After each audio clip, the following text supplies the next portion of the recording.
Hi ka-coffee, magandang araw po sa inyo Luzon, Visayas at Mindanao. Ito na ka-coffee, ito na. Huli! Huli pero sana makulong. Itong si Harry Roque, ikinanta na. Naku po, dati nilang kakampi. Vlogger na dating kakampi nila Roque. Ikinanta na siya ay may kapakanan. Isa siya sa salarin dito sa pagpapakalat ng peking video ni Pangulong Bongbong Marcos na gumagamit ng pulburon. Huli ka, Balbon.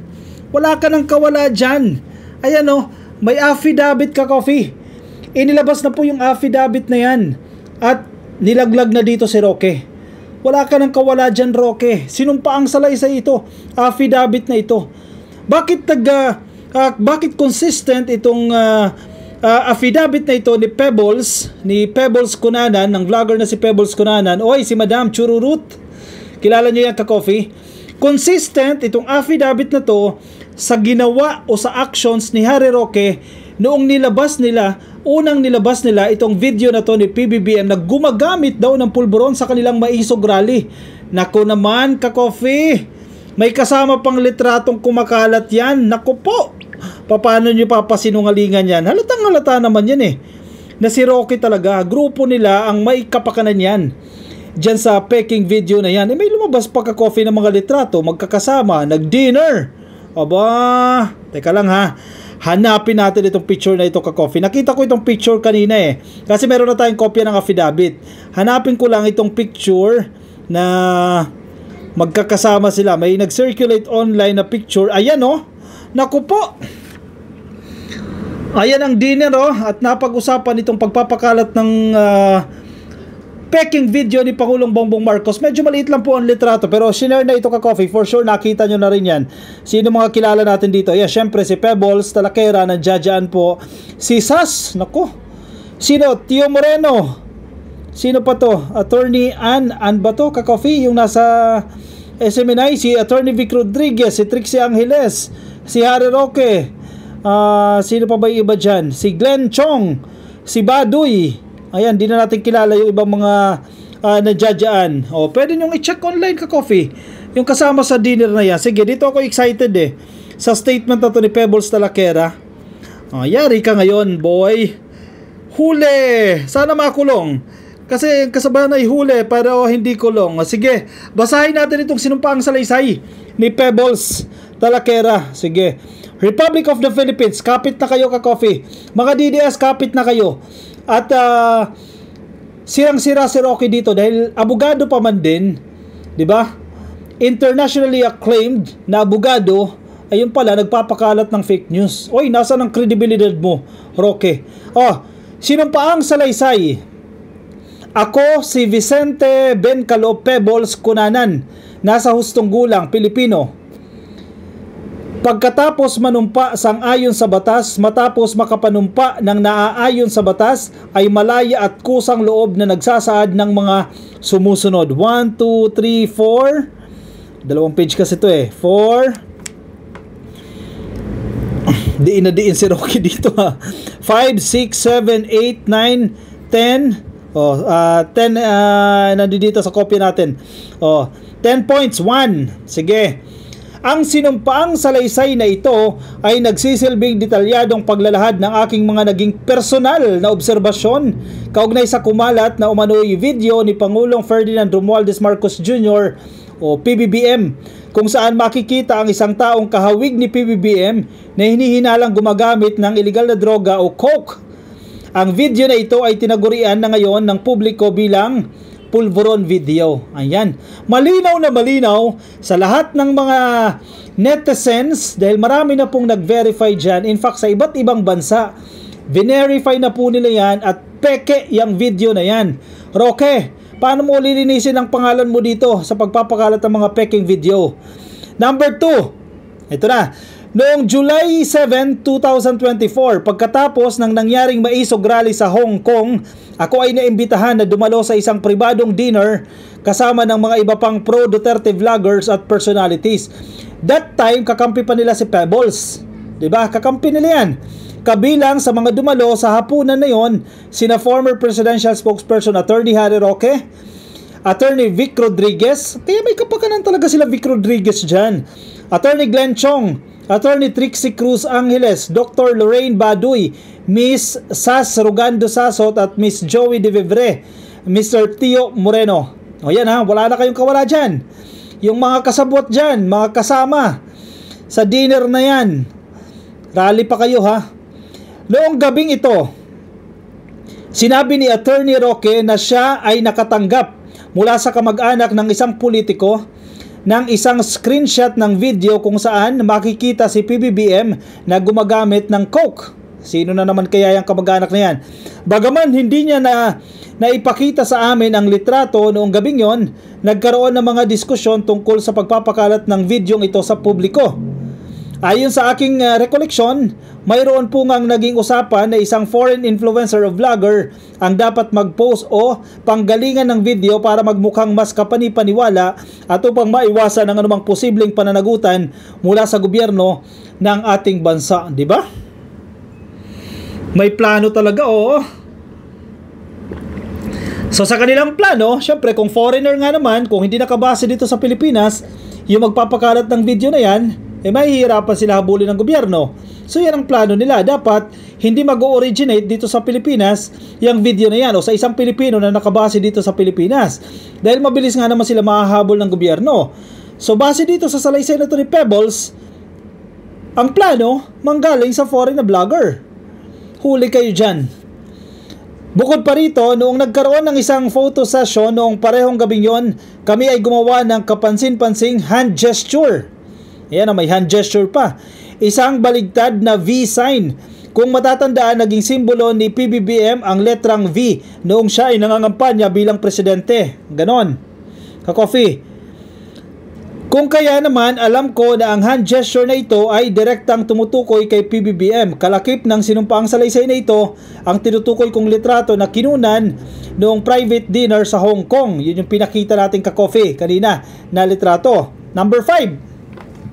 Kapit kayo ha, kapit. Ngunit, higit sa mga ito, ang labis ko ding natatandaan nung gabing ito ay nang sabihin, ito na, sabihin ni Attorney Roque na magaling ako magpabagsak ng gobyerno. Unquote. Naku, bigat nito ha. Roque, ugali mo talaga to. Very consistent sa ugali ni Roque. Ulitin natin ha, sa mga hindi nakarinig. And I quote, magaling ako magpabagsak ng gobyerno, unquote.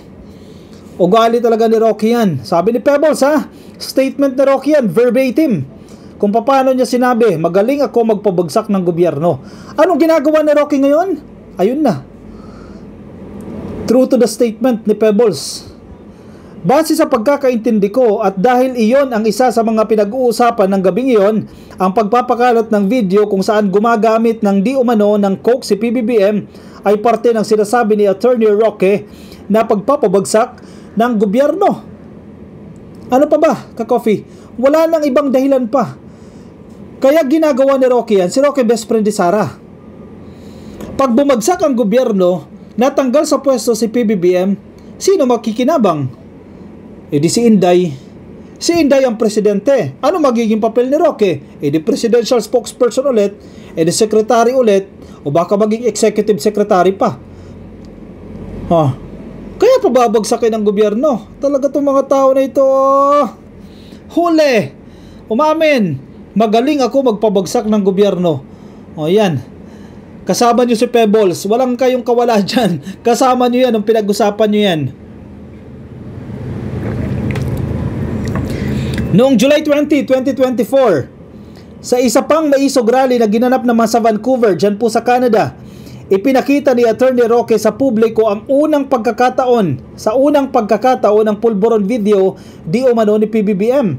Nangyari ito isang araw bago ang pangatlong State of the Nation Address o SONA ni PBBM. I remember that vividly. Tandang-tanda natin yan, ka-coffee. Si Roque ang unang nagpakalat ng video na yan.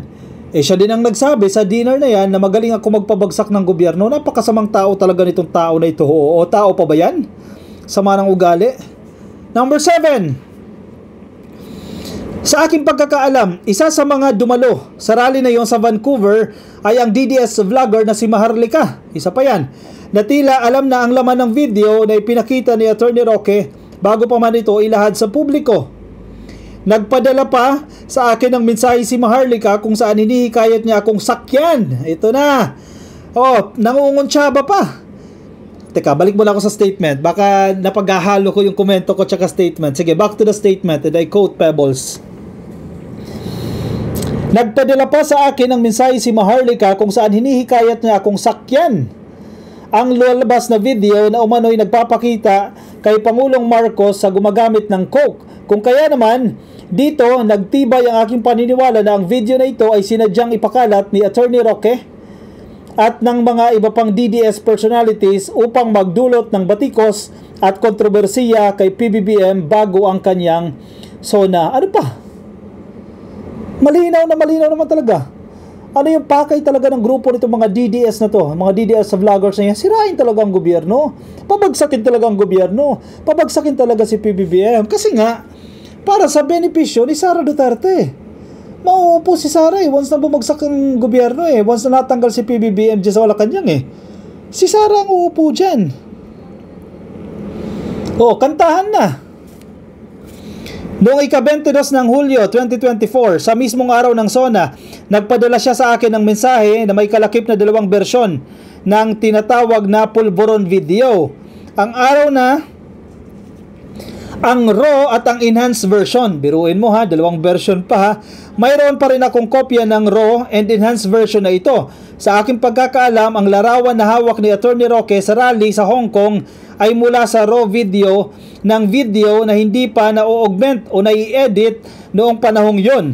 Sa enhanced version na pinadala sa akin, sa aking pagkakaintindi ay inedit at inaugment ang video upang magmukhang si Pangulong BBM mismo ang nasa eksena. Dahil dito, lalong tumibay ang aking paniniwala na ang video ay sinadyang ipakalat ni Attorney Roque at ng ilang DDS personalities upang magdulot ng batikos at kontrobersiya laban kay PBBM bago ang kanyang SONA. Kalakip ng sinumpaang salaysay na ito ang tinutukoy kong raw and enhanced video na pinadala sa akin ni Maharlika. Nasa Annex B. Sige. Maharlika, ano tong ginawa mo? Roque, ano to? May raw video pa kayo, sinendyo pa kay Pebbles, Ang masaklap niyan, baka i-deny nyo. Paano ngayon yan? Paano magkakaroon ng kopya si Pebbles ng raw video kung hindi nyo pinadala? Magic? Ganon na lang ba yun? Magic na lang yan? Mapupunta sa kamay niya nang hindi nyo pinadala? Kayo ang nagpakalat at dapat kayong managot sa batas, Roque. Yari ka. Sa sinumpaang salaysay na to, may kahihinatnan ka dito. Kung kaya naman, base sa aking mga nabanggit, ako ay naniniwalang si Attorney Roque ang original na pinagmula ng pulveron video at ang siyang nagpakalat nito sa publiko upang sirain ang kredibilidad ng Pangulo. Exactly my point. Trabaho ni Roque yan, ugali ni Roque yan. Siya na mismo, sabi ni Pebbles, magaling siya magpabagsak ng gobyerno. Tapos DDS ka pa rin? Paniniwalaan mo pa rin yung tao na yan? Isinagawa ko ang sinumpang salaysay na ito upang manumpa sa katotohanan ng mga nakasaad sa itaas at para ibahagi ang aking mga nalalaman na impormasyon bilang tugon sa inquiry in aid of legislation. Sa pool, huli. Anong kalusot nyo ngayon? Anong kasinungalingan nyo na naman ngayon? Pakita ulit natin yung picture, ha? Wala kayong kawala dyan, ha? Ka-coffee, ha? May litrato pa yan, ha? Dinner pa kayo, ha?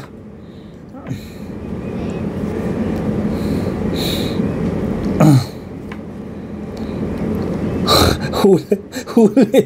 Nahuli sila, yan, si Pebbles, si Madam, si Madam, sikat si Madam ngayon, trending. Shoutout po sa inyo. Ayan. Nag-share din ang video natin ito, may sagot si Tio Moreno, ka-coffee. Sumagot si Tio Moreno dyan. Siyempre, pasisinungalingan nila yan. Basahin natin. Dito muna tayo kay Tio Moreno. Meron siyang statement. Basahin natin yan. Si Tio Moreno, isa din yan, active din yan sa paninira sa gobyerno. Sabi niya, Vicente Cunanan, also known as Pebbles Tarakera, is a small vlogger unknown to many, but a former DDS and now a Marcos Romualdez apologist. If vloggers are fake news peddlers, how come his affidavit is now the basis of TRICOM for their allegations against Harry Roque and other pro-Duterte supporters? Ironic, right? Huh? Ano yun? Yung Moreno. Ibig sabihin, pag maliit na vlogger, hindi ka pwedeng paniwalaan? At ang dapat paniwalaan si Maharlika dahil malaging vlogger? If vloggers are fake news peddlers, how come his affidavit is now the basis of TRICOM for their allegations against Harry Roque and other pro-Duterte supporters? Hindi ba pwede mag-iba ang circumstances? Hindi ba pwedeng iba ang circumstances noon at iba ang circumstance ngayon? At anong gusto mo dito? Paniwalaan si Harry Roque? At hindi si Pebbles?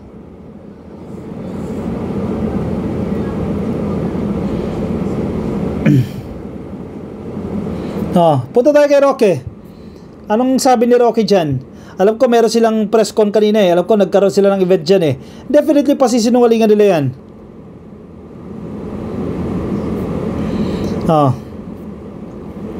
Ito, reaction sa TRICOM hearing. Meron silang reaction pero hindi ko pa napapanood eh. Hindi ko pa napasasummarize itong reaction nila.